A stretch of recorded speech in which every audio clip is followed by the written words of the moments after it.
oli ku BOCAT TV leero enkya ne luli BOCAT TV. Guys, on my network simanyi lwaki network yange evuddeko.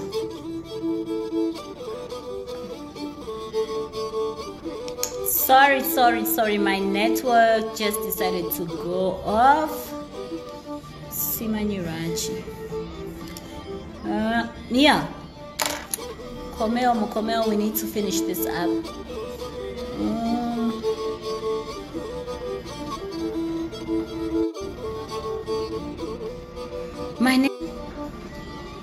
Honestly, and on network, Lumio Mutwe, I don't know why. Senyiga Chanuma, Tovara, kind of blocked.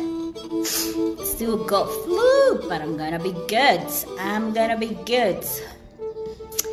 Mukomeo tumalirize songa zino. Let me see, this email is from Adrian Memos for policing question papers. Okay, I'll get to that memo in a few.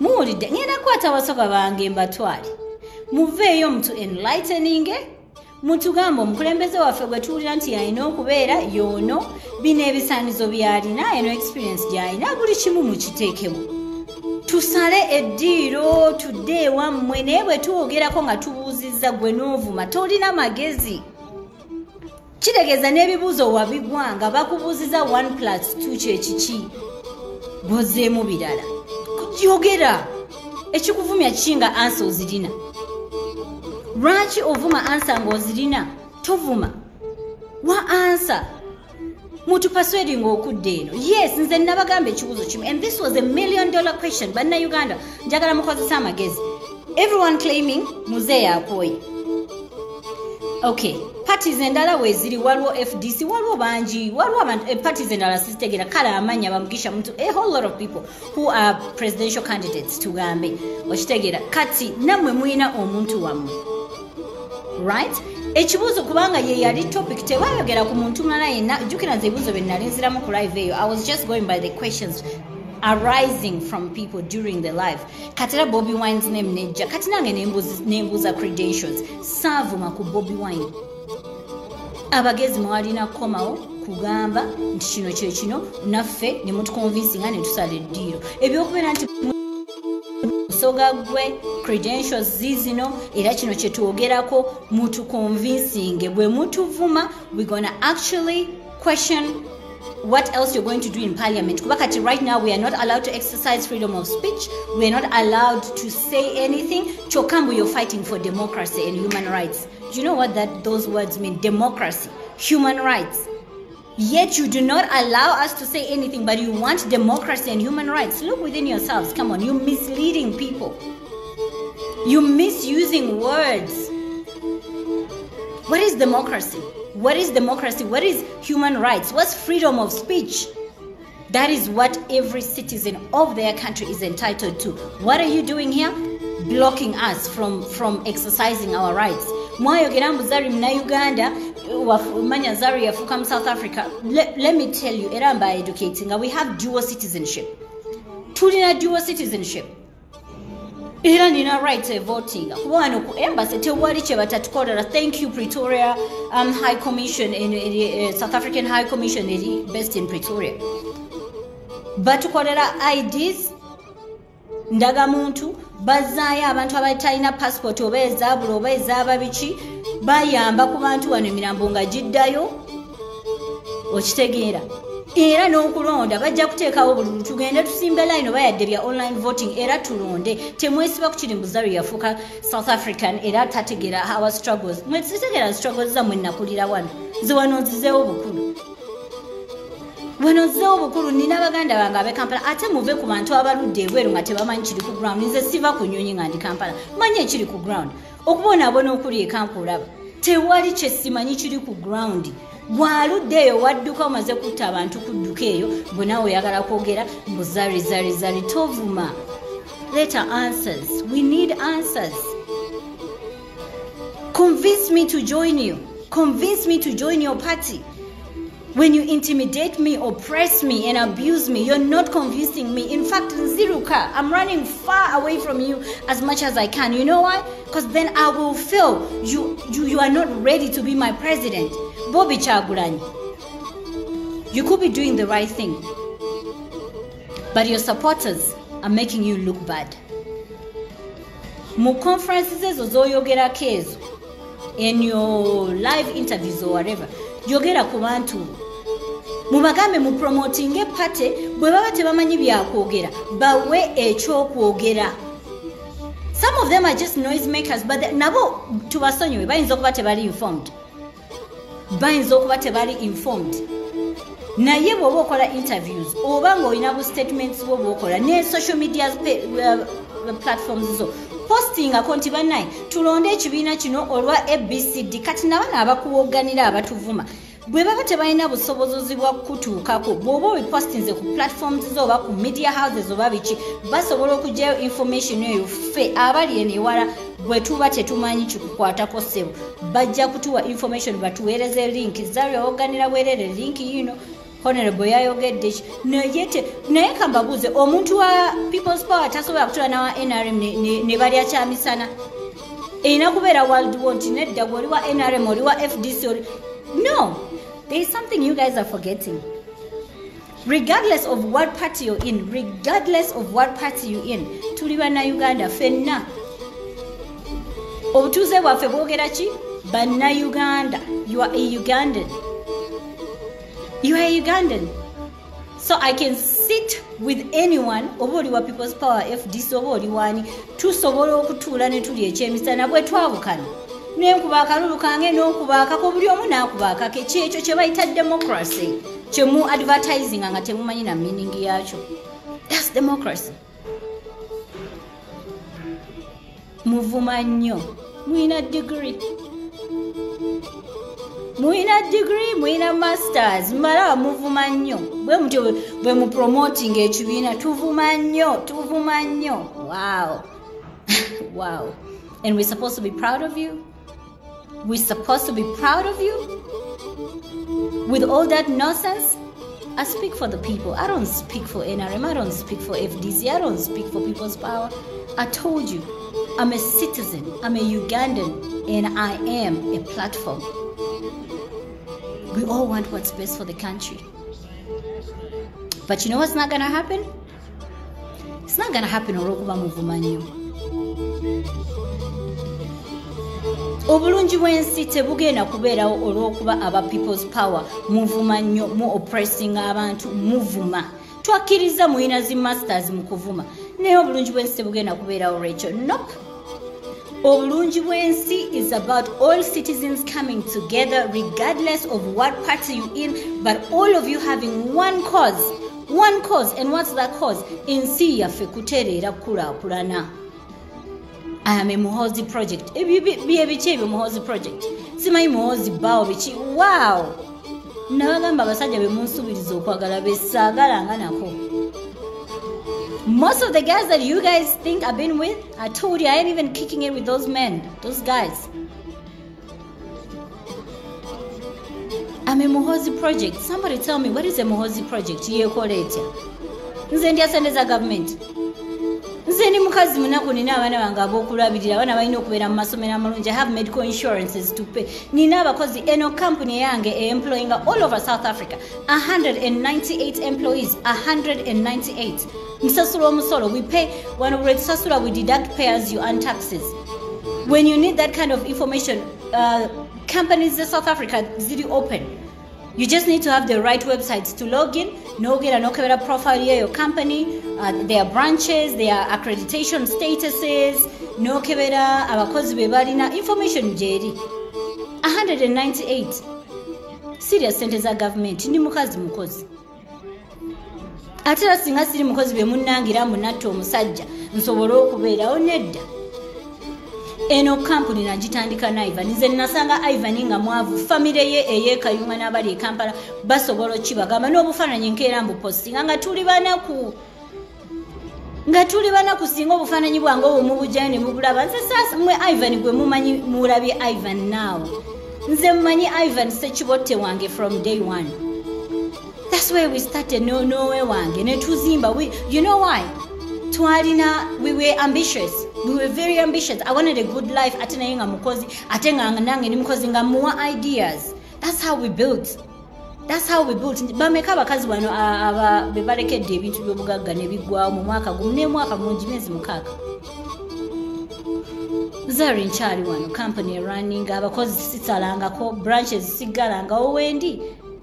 Because I told you. Wala abali bagamba naawe tumanyira osente wazifuna mu kubeera ne Ivan. Mwe Ivan basile queens mumulabye kati. Ivan luli eyalinga Sekibotete mwamulabangawo naye yaliwo nze nga ndi naye. Ne to building. I'm a foundation of this empire. The Siri Mabati. Siri Mabati, Siri furniture nti he could have brought someone in or out. No. The foundation. Musingi. Eno empire jena building ane Ivan Musingi ze Siri Slay Queen. Echimbisa Slay Queen mumanyi lwaki ndwawo okujano nenjogera so temumanyi kintu ku bwongo.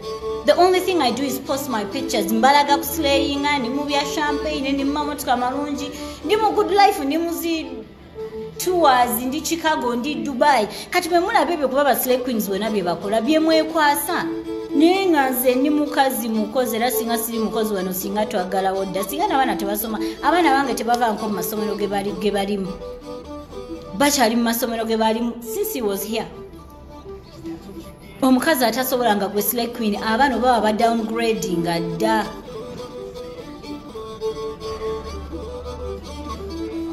I'm a platform. You will not intimidate me. You will not oppress me. Nsobola okutuwa Noah NRM nenda ya lunch, nsobola okutuwa Noah People's Power nenda ya lunch, nenkeera ku makya nentambula okugenda okulonda nze ng'omuntu an independent citizen. Nako kankongereko an independent citizen. Nengeera nensula ka ballot kange nenkomawo ewaka.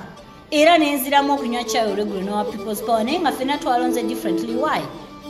Kuba ffenna tuli bana Uganda, we're all citizens and we have the same goal. Stop intimidating people nti olwokuba bwe twogera ko nze sigenda kuvuma. Kati no kambawe ka story badde nkeera vidi. Kambawe ka story kano wallahi ate between me naye fa abakamanyi. Munnaye twali eyo Taratifa yali agenze ku gundi ku show Sweden.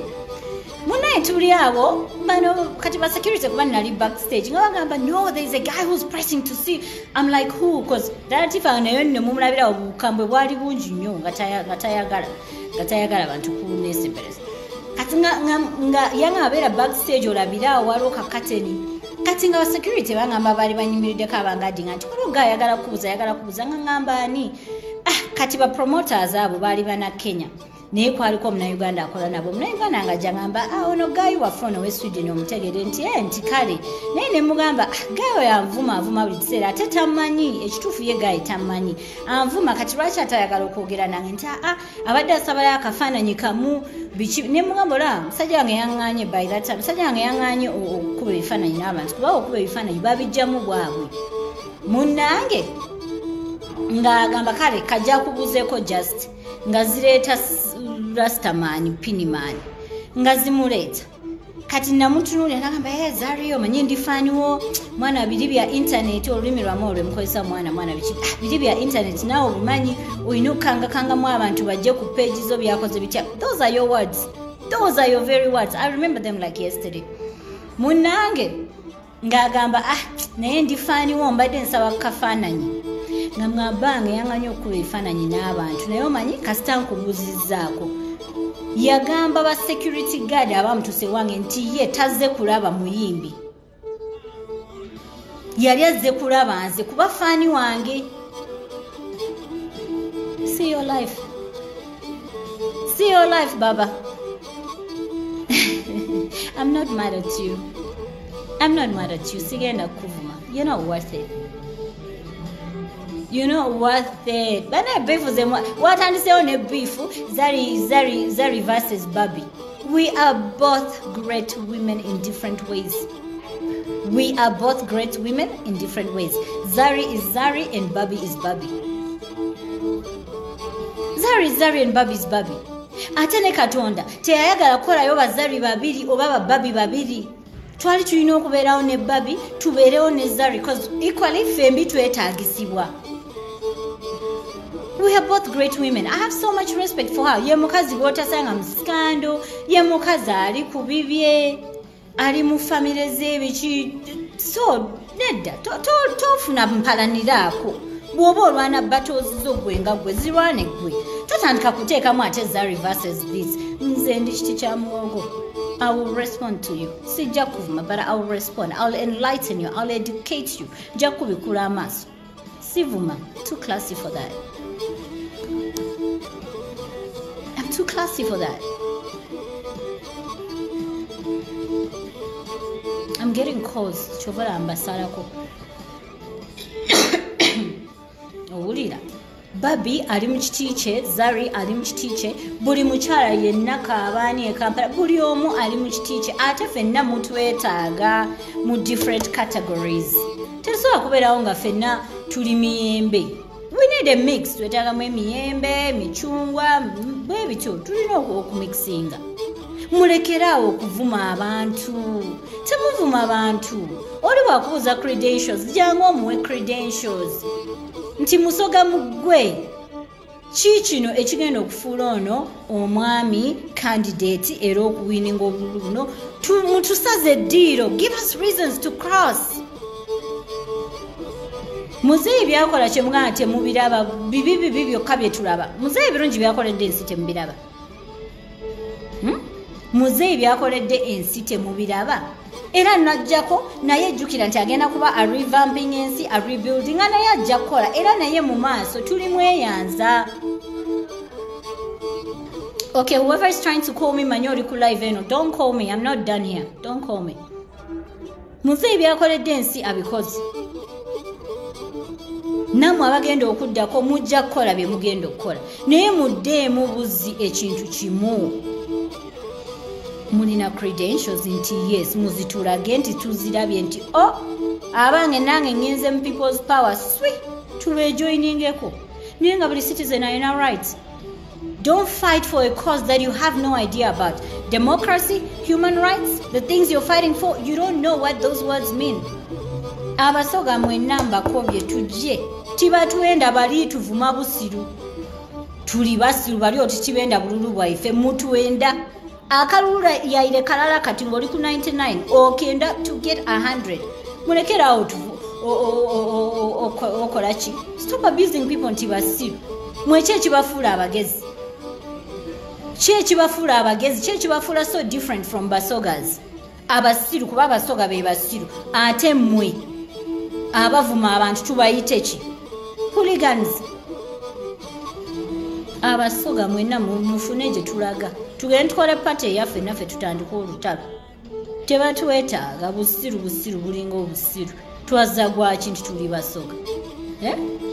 Nze mbagambye sina kintu nda Kampala. I don't sell music. I'm not into TV that my ratings will drop. I am a citizen and I've got a platform. Temutumanyira. Mutuleke to raising our voices. That's what democracy and freedom of speech and human rights, that's what those words mean. Do not oppress us. Mujayo past z'abantu. Ani ali advocating by youth okunywa enjai. Ani ali to jail receipts. The internet doesn't forget, remember? The internet doesn't forget. To jail receipts. Ani ali advocating by youth okunywa enjai nga ne bwalinya ku stage aginywa kijudde. We're not using his past against him. I'm not using his past against him. Do you know what makes us grow? Do you know what makes us grow? We grow by going through those mistakes, netuzi rectifying and netutegera nti mistakes netuzikyusa. That's growth. Bw'oba tolina past, bw'oba tewali okozeeko bibi, then you haven't evolved. Tonnakyuka, you haven't changed. But everybody has a past. Buli omu alina past. Resurfacing mu sex tape eyo yaliwo, ekyo kipya yaliwo, because the person who actually recorded that thing saalina musajja. Is that the water? Which Precious? She resigned. Why is she now asking? Sorry. I don't know. Find out why she resigned. Unless if she's doing peace works for us on the side. Find out. Oshitegera Chembagamba. Yeah? Pasti y'omuntu tosobola gireeta gikozesa olw'okuba ayagala answers era tonzizeemu ate bw'oba tonzizeemu gwe noloza nti ogenda kunvuma era ngenda kusigala nga nkulaba nga atalina amagezi because you haven't educated me about who you are. I need to know who are you, what do you stand for, what are you doing, what is your plans, what are the credentials. Answer, simply answer. Ntegere kikyoli nve mu kampu yange nzije nkuyingire kuba ndaba whatever you stand for kyekituufu. Whatever you stand for kyekituufu. Bw'onvuma no. Buli lw'onvuma you're discrediting yourself. Ate you're not discrediting yourself. Mulimu abasirise abatoogera. Fe abamu tuvayo ne twogera kuba nze sitya. So tewali kumwandiisa n'abagamba ne gavumenti tendiisa. Nze ndi mukazi mukozi kyekindiisa. Muveeyo mutubuulirenga ebintu ebituufu bye twagala okuwulira. Bwe mba temusobola kutuwulira who you are and what you stand for, nga ebivumo is what you stand for, then sorry, you're not fit. Bobi ne bw'anabeera fit nga alina ba hooligans bano abali eno abaloza ffe tuwogana nnyo cause we have free bundles. You're discrediting the guy. You're leaving room for somebody else to step in. That's a loophole. Eyo loophole je mune county muvuma abantu. It's a loophole for anybody to use that against you. Muje mu educating abantu. Muvuma bachi. Seyo tape nkadde yale yagala na the person who recorded it. Ebintu ebyo babikola. Those things are done by humans, not animals. Bameka kuma babera mu long distance relationships. Oli no gama kale baby nja kukubira simu tukole kino na kino no chikola. Naye in the process okuba nti okola ekintu ekyo oli n'avaayo n'aka recording. Bw'omugamba nti owa relationship eno erabika tekola, we should end it. N'ayagala ogikozesa nga blackmail. That is exactly what happened to me. Si sex tape nti nalina musajja nga neebakako. No. Ezo sizirina. Kubeera na muntu ng'olooza omwagala ne mufuna obudde bwammwe nga bw'olooza nti you are a couple ne mukola ebyammwe n'abirecordinga for blackmail. Naye namugamba you will not blackmail me. You know what happens with blackmail? Tekoma. Blackmail tekoma. So namugamba release it nakyo kigwe singa teyagireleasinga n'alibaddenga ku munkeke oba agiwaddeyo oba ki oba mwongerese nedda. No. Told him put it out. And guess what? Ivan gwe nasooka ogamba kuba omuntu oyo nali naye nga ndese Ivan gwe nasooka ogamba nenga Ivan olaba waliwo kino. He was the first person to tell me byabaawo tokkiriza bagenda kulyako sente n'enkiwaayo. Nangamba tokkiriza kuba agenda kusaba sente nga talekerawo n'enkita. Kati ekyo si kipya. Nabagambye jo mu post yange, I want to hear something new. Let me hear something new. Malaya, it's a recycled word. Obo butambi bwe mutambuza bukadde. Oli mukadde nabagamba yes naye yongerako nakali anyirira. Mwe ba sisters bamwe bonna bonna nze role model waabwe. Ba mama bamwe basenga bani nze role model waabwe. Mkazi yekolako, mkazi alabika bulungi, mkazi mukadde naye alina abaana alabika bulungi, mkazi alabirira abaana, mkazi byonna nze role model wano omukadde. Kati tunagetting inspired by young girls. Era nze role model ayise mu bintu alina past embi azza correcting obulamu bwe nze bwe mulina okuyigirako. We don't call them mistakes. We don't call them mistakes. We call them lessons learned. Nabagambye nja bayigiriza. They are not mistakes. Lessons learned. Bw'okiddamu ogwokubiri n'ogwokusatu mistake. Bw'okikola omulundi gumu ng'ekyo ekyantuukako oyiga n'okyusaamu. They are lessons learned. Temutu intimidating. Guys, I am a platform. I am a citizen of Uganda. The president has done what he's done. People in diaspora muogana kuba temuli ku ground. Bye muogana bye bina abantu bye bapostinga nti na postinze ngena kuvuma gundi kati wala nti gundi yavumye gundi nawe novaayo noyongereza koyo post je walabye nenga. Is that the truth? Obola bye bulabi post nawe yakomye ku 3 gwe notandikira ku 4 n'omulala nayongerako 7 8 bwetyo netambula. Is that the truth? Muze ebyakoze abikozi. Muzeeyi byakoze abikoze. People will either accept it or you will just live in denial. Byakoze abikoze. Is Uganda the only economic struggling country? Can I speak about Malawi? Can I speak about Zimbabwe? Is Uganda the only economic struggling country? Okulooza nti muzeeyi atusiza obwavu, muzeeyi tasobola kukeera ku makya buli omu n'amuwa nnyumba asulemu. Muzeeyi tagenda kukeera ku makya buli omu amuwe office oba amuwe nedda. Even the next person is not going to do that thing. Tebabalimba. If that's why you're being lied to, it's not going to happen. Tewali agenda kuvaayo agambe, I am the new president. There's houses for everyone. There's jobs for everyone. These things are created by us, citizens. Omukulembeze kyayinza okugonzaamu is how we can have access. How can we have access okuba nti nsobola okukola kino? Naye tewali agenda keera ku makya nti nze nkuwadde ennyumba kuba nze president omupya mugenda kuso. Nze nabagamba we were fighting for the basics. We want free education. Abantu basome.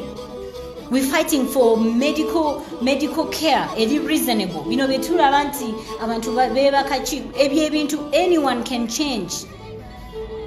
Immunization. We all have the same causes. Let's not just sideline the things ebintu muzeeyi byakoze. And the next president is not going to put money in your pockets. Timwena mugenda keera ku makya all of a sudden nga muli bulungi nedda. Ensi yaffe mugiraba. It needs a lot of rebuilding. Either it's muzeeyi who's coming on, sebo muzeeyi, we need change. We need change. As citizens, we need change. Tukyusizeemu. I'm just on my knees. Kusabanga citizen. The Sirina side. Kusabanga citizen. Muzeeyi tukyusizeemu. Bw'obozeeko tuyambe. Let's live a better life. Ate omulala naye bw'abazzeeko togenda, this is my advice, togenda kuzimba Uganda in one day. Osanyuse buli munnauganda mu lunaku ne bwe guba mwaka gumu. That country needs a lot of more years okuba nti esobola okutuuka webanga etuuse. So the next president tagenda kubawa amanyumba, tagenda bateka ssente mu nsawo, tagenda kubawa offices buli omu zaatuulamu. Lack of jobs, unemployment rate mu Uganda eri high. It's the same thing in South Africa. It's the same thing in Zambia. Ate Zimbabwe bali wazi. Lwaki mwekwasa nnyo Uganda muzeeyi yagise? All countries are struggling.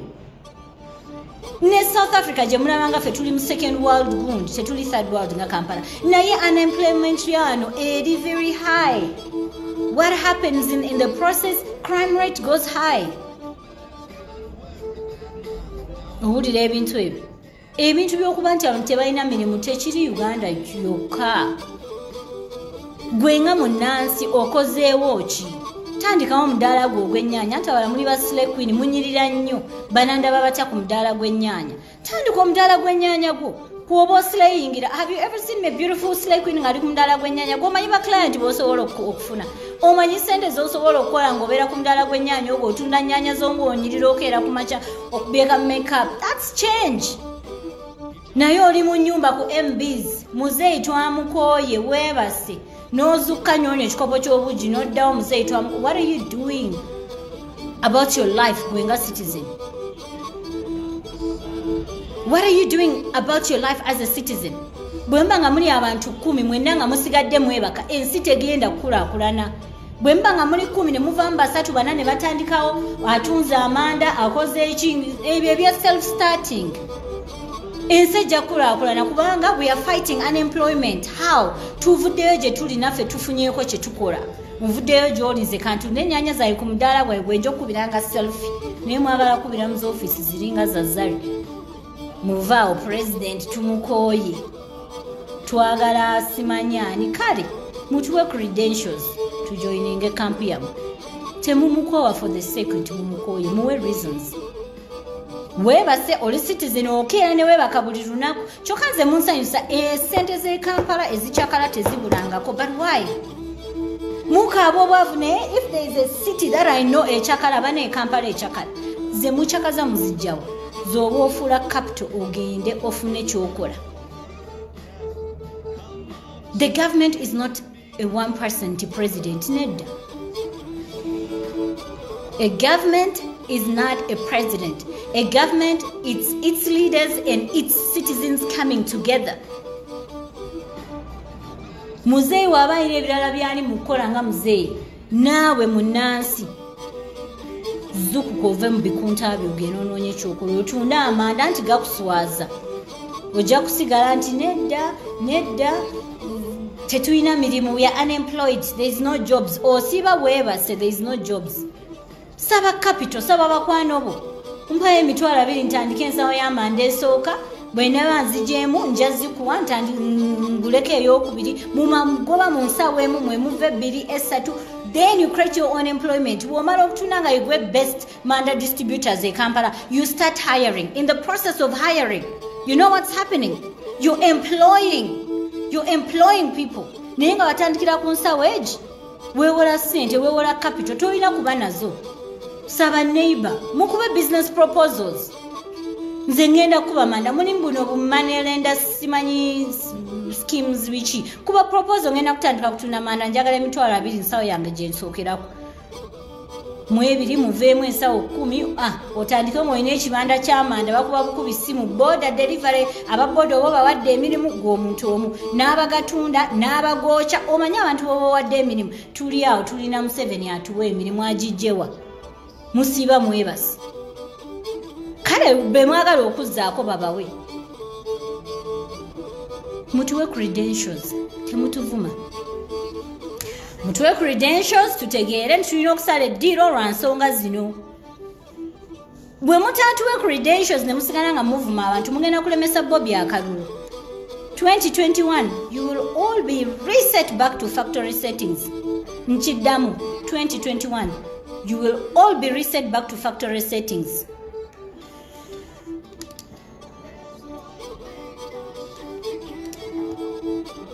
Ndi mu ofisi yange nkola ku mudaala gwe neetundirako gwe guno sigubaako.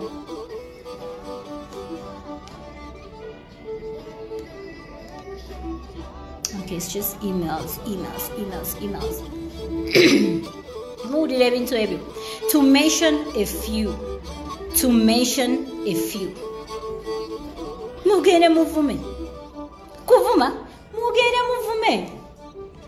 Weekend yonna okuva Friday when nagenda live Saturday, Sunday ne leero Monday ndi wano. Nafunye kamogo. Namenyese saalidde ne shampopo namunywa. N'abaana bali okay. Awo oba onkutte bali okay. Teri mulwadde bali waka. Bali okay. Bivumo tebitta. That's why I'm still here. And I'm not scared. I'm not scared of you. You come for me, I will come. Don't come for me unless if I call you. But if you do, ooh, honey, babe, I will come. Bino sibya politics, bino sibya chi bino bya magezi mazali. Use your brains. Timuvuma nnyo fa muvuma nnyo kale muvumye and then what? Mwavumye nnyo. No, then what? What changed? Mwavumye nnyo, what changed? Educate people about ate kino kiri buli ku party. Not just people's power. Lwakuba bote tunabawulirako nga bavuma naye nayo advice, take it or leave it. It's just my 2 cents. Educate us about your party, your credentials, your capability, your plans. As citizens, twagala nafe okumanya what's your plans. Yes, I want to be president, this is what I plan. Temusobola kwogera democracy and human rights nga mukyavuma abantu. You have your words misplaced. You have oluzungu kiki temuswaza. Uganda twasoma. Uganda abazungu basomesa oluzungu. Kiki mutategedde mu credentials. It's a person's ability or capability to do a certain job or an assignment or something. It's the ability, capability. Luzungu lwe luzibu. Muina MBs ezokufuma temuina MBs zingira mu Google. Muingire mu Google and type in credentials. MBs temuzikozesa kweyongera kusiruwala. Use those MBs to learn. I'm not scared of you guys. Temundisa. Leteri andisa. Mtyo omuntu ogwo. Ntya Katonda. That's the only person who's got a decision on my life. essaawa zino nyinza okuba njogera essaawa eddako nemmanga sikyali. That's the only person I'm scared of. Mwe abantu binadamu nganze nkutyako ki? Nkutyako ki binadamu nganze? Nkutyako ki? Muleke kututiisa, muleke kutukankanya. We are here, we're citizens ingamwe, ffenna twagala birungi kati muddeeyo. Hello? Where's my coffee? Okay, water is boiled. I'll bring it now. Thank you. Okay.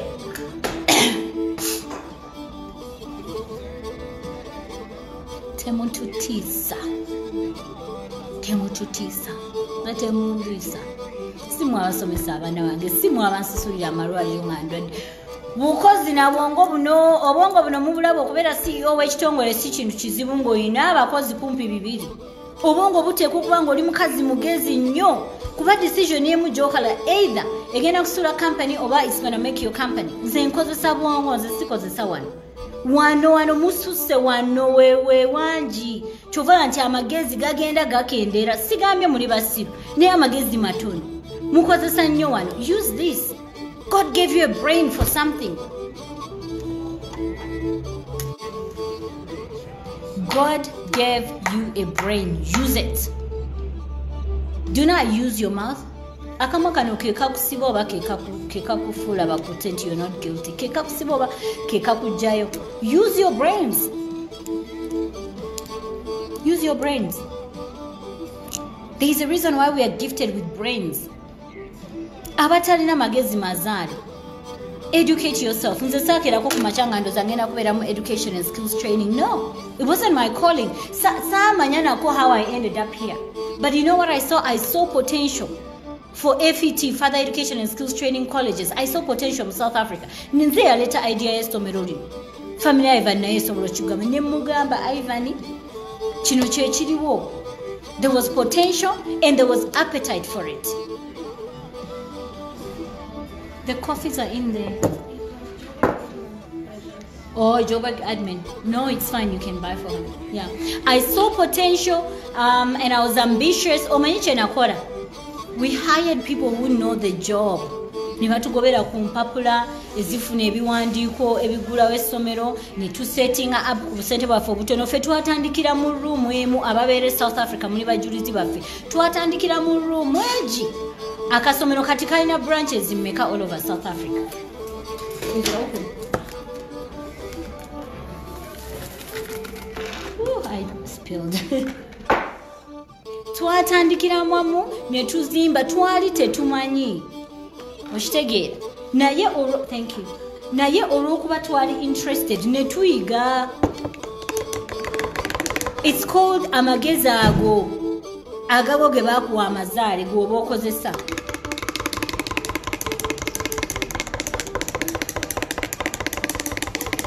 Kati nyabo tolinda kusileyinga mu office zifaanananga zange waliwo abansingako office ennungi tolinda tunda mandago ofuuke chako distributor asinga e Kampala oba tomato distributor asinga e Kampala ng'olina store number boda bakeera bukeezi kumacha kusimba line kugenda ku distributing nyaanya ezo gye zirina genda kuba buli kimu kyafuuka online. Enyaanya tuzi orderinga online buli kimu orders ng'osiba ku website yo. Website nga ya nyaanya oteekamu grade A grade B zino ziri kuba enyaanya nazo zirimu ebika. Ezo MBs ng'ozimala ku website ng'otekinga orders ng'obeeraako buli kiseera boda twala wano enansana bwe batyo bwe bakola ssente. Si mu kuvuma abantu nti muvuma nnyo. Mwanvumye nakyusa eki. Kyali mulungi. Kyali muto. Kyalina ssente. Nkyanyirira nze maama w'abataano. Everything you're not. Everything you want to be. Biri munze. Nze I'm gifted. I'm blessed. Mumanye ekigambo kye bayita blessed. Nze mumanye emirundi gye neeyanza Mukama. I'm blessed. Kama yampa obulungi nampa ssente nampa amagezi nampa abaana abalungi. Nze ndi blessed. Tewali kisinga ekyo. Nze Mukama bena yabimpa. Mugenda ne mwoza love relationships zaagaana nsobi si yange. Nze I'm a loyal person. Niye abasajja mwine emize gyammwe nti ate nze sirina patience eyo kugumira busiru sirina nenga problems esiyange into relationships zakulema tezinemangako. I'm the most loyal person mubuza abasajja bonna be nali ndeetinzeeko naye bo babeerako n'emize gyabwe egibajja ku mulamwa ne batandika ebyo ebintu bikolebwa abasajja bonna. Abasajja mwenna mwenda tukkirize nammwe abakazi wano abali ku live basajja bamwe beenda naye temulina kyakukola. Nze just lwakuba nti ndi very independent nnyo kati no sense bw'abasajja oluusi wendaba mmanyira. I take a short left ekyo n'enkigala si kuba nti oli malaaya nnyo oba toyagala nonsense oba toyagala ku accommodating a nonsense oyo. Bannange sijja kwogera nnyo kuba ndi mu office njagala nnyo ne ku coffee kano kari coffee naye teri kimpomeranga kawa Uganda. Guys, we have the best mineral resources. Bino ebiri nacho biche Kampala tulina resources. Uganda, we are rich, very rich. We have the best resources. No coffee wabazungu ono tatestinga nnyo nga waffe. Kambaleke, I have a whole lot of work to do. I'm going to summarize up by saying mutu somese patezi za muzikola chi mugere mugooglinga akagambo credentials kategera kata oba tovumye muntu mwenga be mubyogera ebinene nnyo webiti ebiwemula oba tovumye muntu. Nze sibisobola bisa mukamwambita nsobola byogera nga nina mikwano gyaffe muwala gye tubeera. Those are my close people. Naye wano bwe mugera kumachanga mwayingire mu parliament nga tujja ebyo ebigambo nga tulaga abaana baffe nti these are the leaders. Slay Queen Tunda Amanda. Don't wait for the president to give you jobs. He's doing what he can. Uganda is not the only country that's struggling. A whole lot of African countries, not for the second world, everyone is struggling. You understand? So, create your own jobs. In the process, you'll end up actually creating more jobs for others, and that's how we build each other as citizens. Tetulinda government kutuwa mayumba ga kusulam, tetulinda government kutuwa offices za kutulam, tetulinda government. We are the government. We are the government. It starts with us. Gwe bonadda ku embizi zo webase n'ekikopo kye ekyobuuja awoza muzeeyi tatuwa mirimu mu nnyumba yo webase genda ku mudaala gw'ennyaanya kuoba osireyingira kuba ebifaananyi omanyi bakasitoma bagenda okuyikawo nga nnagambye nti ndi ku mudaala gwa nnyaanya. I would make the most money. Oyo makeup gwe mwekuba just for self is not dambuliri mwekube nga ng'oyingira mu ddaala gwo butunda manda. Trust me, you will make money.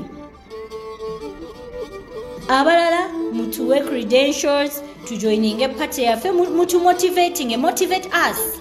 You're not motivating us. Mutudusa abasoga bange mwenna mbagambye muyitewo tukole party yaffe oba muyitewo tunonye we tulaga. All my basogas, we are not stupid. They need us. They need us, my basogas. Come muveeyo mute tugende mbatwale gye njagala okulaga oba weenaabangudde wonna. Musoga ali mu Uganda mumumanyi obungi bwayo kamuli jinja yigange eriyo mumanyi omusoga ali omu ambaleke ndi ku mudaala gwange gwa nnyaanya nange munaye wenteegedde si gwa nnyaanya. My apologies ogwaba malaaya. I have to go. You guys, thank you so much for tuning in. Nja kuba mubi nnyo nga sibeeyanziza. You know, you took time out to come here and listen to what I had to say, so I'm going to respect your time. Thank you so much to everybody else. Do not be afraid. Do not be scared. We're all citizens. Twagala chirungi. Muzeeyi tuyambe. Let there be change. Abakamyufu mukendeze ebivumo. Fenna tuli bana Uganda. Kendeze ebivumo. Abamu diaspora mu council flat bamwe. Now, take a look around yourself, your surroundings. Take a good look deep within yourself. Now, oyagala okubeera obulungi. Ebo be babalima mbunze saagala ssente nze biki tewali atayagala ssente kubeera bulungi. Ekyo binadamu n'omuwulira ng'akyogera alimba muyaaye edduka. Toyagala kubeera bulungi otya? Ka surrounding koli mukeeko oluusi otulaga n'obusowaani nga bonna bukyafu gwe toyagala better life. Okuvuma abantu is not going to improve your life. Nze mbaagala nnyo ate simanyi oba nnaakomawo wano oba siikomewo. naye nga mukyuse empisa bwe mutakyuse empisa you giving other people loopholes opportunities okuba nti they can take over, meaning mwenna mugenda kudda ku factory reset factory settings mu 2021. I have to go. You guys keep well. Oli ku BOCAT TV leero enkya na luli BOCAT TV